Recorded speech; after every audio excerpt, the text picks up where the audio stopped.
Olha, que coisa deliciosa foi essa primeira temporada de Andor, a nova série do Disney Plus no universo de Star Wars, e eu convido você que não gosta de Star Wars ou que tem preguiça, nunca assistiu muita coisa ou até mesmo nunca assistiu nada de Star Wars, Andor é Star Wars para quem não gosta de Star Wars. Esse é um vídeo completão onde na primeira metade eu converso com você que não liga para Star Wars e quer entender por que Andor está sendo tão elogiada. É um papo sem spoilers, onde eu me aprofundo nesses argumentos, e na segunda metade do vídeo aí eu entro no papo mais emocionado, pra gente falar de tudo, da cena final. Eu tenho duas teorias malucas que quem gosta de Star Wars vai odiar essas teorias. Aí eu papo com spoiler, mas quando tiver eu aviso. Por enquanto, eu vou te convencer que Andor vale a pena. Quando eu digo que Andor é Star Wars pra quem não gosta de Star Wars, é no sentido de que você não precisa ter conhecimento prévio de nada. Star Wars é um dos universos mais ricos e explorados da cultura pop. Tem uma cacetada de filme, um monte de série, livros, animações. Sabe o que você precisa ter assistido para entender Andor? Nada. Nenhum filme, necas, zip, nada. Você pode chegar cru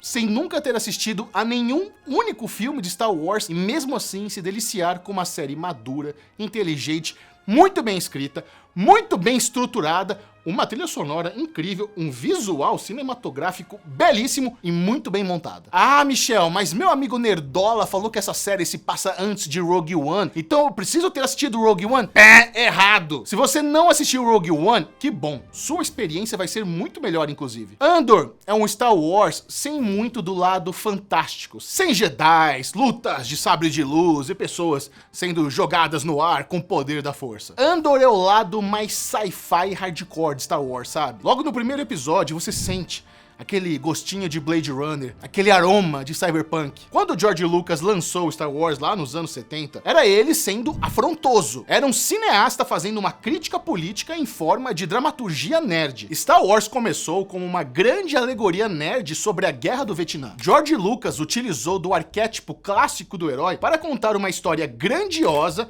em uma galáxia tão distante. Uma história sobre a luta contra o fascismo. Quando Rogue One chegou aos cinemas lá em 2016, chegou meio que pra romper o foco das histórias de Star Wars na família Skywalker e nos Jedis. Dessa vez o foco era em um grupo de rebeldes que tem como missão conseguir os planos ali da construção da Estrela da Morte, custe o que custar. Esse custe o que custar muitas vezes é usado da boca pra fora, sabe? O custo, o preço, acaba não sendo assim tão caro. Rogue One é um baque no altruísmo de Star Wars e nos mostra o preço máximo sendo pago, não por um grande herói super valoroso, com super poderes e uma espada laser, mas sim por pessoas anônimas, que não terão seus nomes registrados nos relatos históricos. A gente tá falando de Star Wars sem glória, sem fantasmas inspiradores. E assim como Rogue One, Andor é uma história cruel sobre heróis que serão esquecidos. Dá pra entender por que Andor está causando tanta comoção. Se por um lado Andor é Star Wars pra quem não gosta de Star Wars, Andor também é perfeita pra quem ama Star Wars. Não apenas isso, você pode até argumentar, sem medo, que Andor é uma das melhores séries de 2022. É uma das melhores coisas já feitas no universo de Star Wars e você vai passar zero vergonha se você fizer esse argumento de tão boa que essa série é. Inclusive, Andor já tem uma das melhores avaliações de todas as séries live action de Star Wars. Quando você embarca nessa série, você embarca na história de Cassian Andor, um contrabandista de Ferris, que é um planeta operário, e ele cai meio que de paraquedas em um jogo de forças entre a nascente rebelião e o cada vez mais opressivo Império. Tony Gilroy, o criador da série, que também foi roteirista de Rogue One, resolveu deixar os Jedi, os Sith, os Skywalkers, os personagens canônicos e fofinhos de lado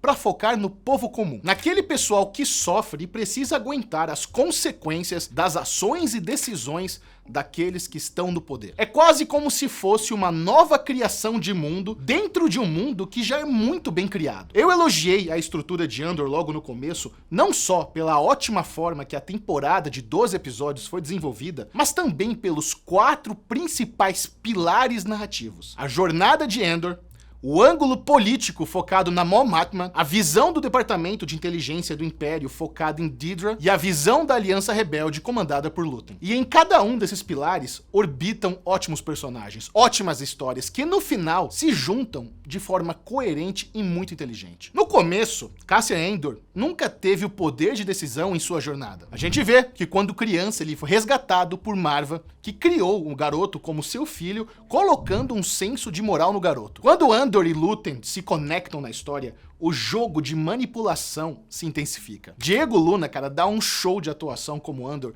mas é um show contido, sem grandes monólogos inspiradores, mas mergulhando profundamente nas emoções desse personagem. Os primeiros 6 episódios de Andor é praticamente um thriller de assalto com técnicas de guerrilha. E na segunda metade da temporada, é um prison break de tirar o fôlego, com Andy Serkis entregando assim um dos melhores papéis de sua carreira. Você vai ficar com vontade de tatuar a frase One Way Out no seu braço, de tão empolgante que é essa história. A conclusão da temporada é absurdamente emocionante. Andor é uma série com um planejamento muito legal. Serão apenas 2 temporadas de 12 episódios cada. A segunda temporada, inclusive, já está em produção. Cara, eu clamo pra você que ainda não assistiu Andor, porque qualquer barreira que seja, não importa, assista essa maravilha de série. É linda, é madura, não menospreza sua inteligência. E se você se propor a assistir essas 2 temporadas de Andor e só depois assistir Rogue One, que é um filme fantástico, se prepare para ser convertido, porque você vai absorver o que a TV e o cinema têm de melhor. Se você chegou até aqui indiferente com essa série, saiba que o próprio Cassian Andor foi indiferente com os absurdos que viveu ao seu redor por muitos anos. Só que em determinado momento, houve uma virada de chave. Cassian Andor passou de indiferente para rebelde. Uma das frases mais bonitas ditas na série em forma de manifesto é que a tirania não é natural. Pare de se privar de uma das melhores produções da atualidade. Abrace seu lado rebelde e dê play em Andor hoje mesmo. Minha nota para a primeira temporada de Andor, 4,5 estrelas, facilmente uma das melhores séries do ano. Agora vamos entrar na parte com spoilers, um papo para quem já assistiu ou para quem não liga para spoilers. E assiste tudo até o final, porque a cereja do bolo são 2 teorias absurdas que eu pensei aqui, você vai odiar. É muito incrível quando a gente termina de assistir a temporada e entende que o Cassian Andor não é o protagonista, porque ele não é um baita líder. Andor é como se fosse a centelha que incita uma poderosa chama. O que foi aquela cena dele incentivando o personagem do Andy Serkis no microfone da prisão? A prisão dominada, aquela correria,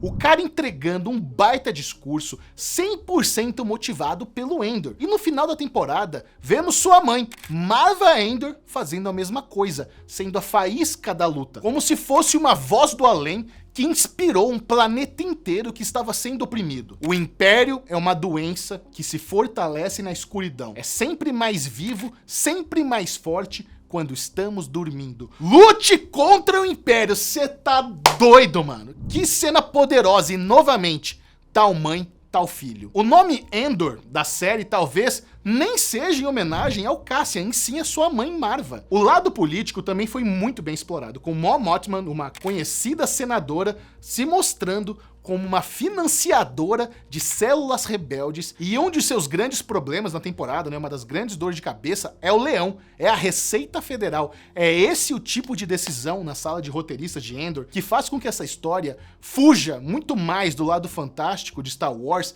e tenha esse apelo mais realista. E se tem um nome importante na sala de roteiristas que com certeza deu boas contribuições nesse ângulo político, é um cara chamado Beau Williams, o mesmo criador de House of Cards. Inclusive, o próprio Tony Gilroy, criador de Andor e principal roteirista da série, trabalhou alguns anos nos bastidores de House of Cards. Ou seja, é um cara que manja muito de política, de traições, de puxada de tapetes, e isso fez toda a diferença em Andor. Toda a parte da espionagem, da investigação, da burocracia, da cadeia de comando do Império nunca teve uma visão tão intimista. Dedra é aquela oficial ambiciosa, inteligente, que almeja uma posição de poder maior. Ela entende como o jogo funciona. Ela entende como a mente do seu superior funciona e consegue usar os mecanismos burocráticos a seu favor, dando aquela puxada de tapete em colegas que a subestimavam. E o que falar de Luthen? Cara, que baita personagem. Ele é aquela figura ambígua que se apresenta como dono de uma loja de antiguidades,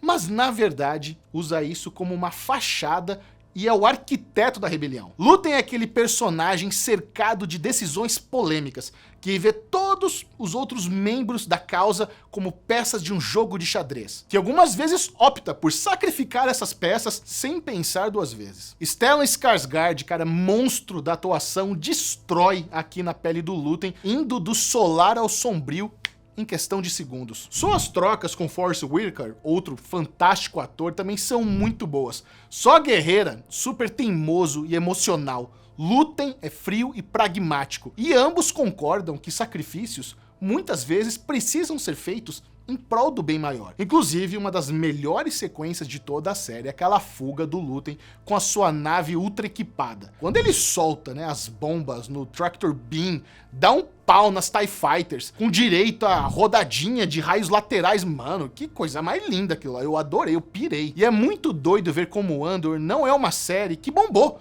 Pelo contrário, marcou a pior audiência de todas as séries live action de Star Wars. Se você comparar com Mandalorian, com o livro de Boba Fett e com Obi-Wan, Andor teve os piores números e provavelmente é a melhor série entre todas essas. Chega a ser uma injustiça irônica, né? Já que o próprio Cassian Andor é um personagem injustiçado, sem glória e que não será lembrado ou enaltecido no futuro. Andor é uma série que nos pequenos detalhes traz satisfação. O que falar daquele leal robozinho da família do Andor, que lembra muito o robô do All-E. Um robô que transborda emoção, que nega a realidade, que não consegue aceitar a morte de sua dona, que é uma peça fundamental na rebelião do último episódio, que aliás é outra sequência sensacional. E novamente, né, falando sobre a riqueza nos detalhes, notem como aquele tocador de sino, né, que nem é um sino, é como se fosse uma bigorna, começa a série representando opressão e controle. Ele está lá, marcando a hora de começar a jornada de trabalho, de começar os turnos, e é uma jornada de trabalho muito puxada, muito mal paga, num sistema que aprisiona todos aqueles naquele planeta. Só que no final, ele se torna um símbolo da sincronia da rebelião, da cadência para os rebeldes, até mesmo códigos. O tocador de bigornas está do lado da rebelião, mano, que coisa empolgante. Teorias malucas, vamos lá, eu tenho duas teorias absurdas que vocês vão detestar. O robozinho em luto de Endor, coisa mais fofa, beleza.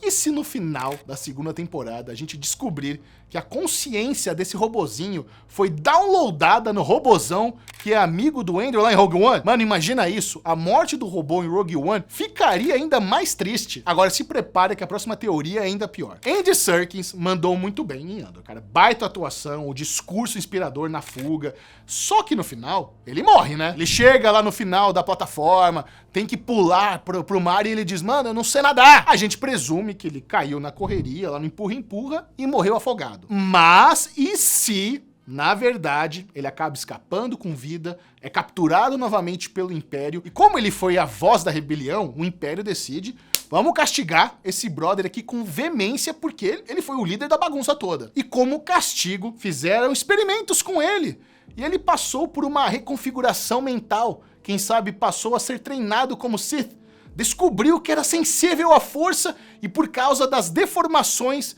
desses experimentos, ele se tornou o líder supremo Snoke da nova trilogia de Star Wars. Eu pensei nisso porque o Andy Serkis interpreta o Snoke e quem sabe, em uma série sobre ciclos, presenciamos a origem do Snoke. Pum! Agora, sobre o final. Quando vemos aquela cena pós-créditos e entendemos que aquelas peças que estavam sendo montadas lá na prisão eram para construção da Estrela da Morte, olha isso, cara. Endor ajudou a criar a arma que o matou em Rogue One, mas antes de morrer, ele foi essencial na missão que iria ajudar a destruir aquela mesma arma. Cara, isso é pura poesia. Eu cheguei à conclusão que Endor é uma série que não apenas deixa Rogue One ainda melhor, mas acaba deixando toda a saga melhor. Porque agora a gente dá muito mais valor para a luta dos rebeldes da trilogia original. Todos a bordo da Millennium Falcon, o Luke, a Leia, Obi-Wan e Yoda, todos que lutaram contra o Império ganham muito mais importância. Porque agora a gente conhece um pouco aqueles que ficaram para trás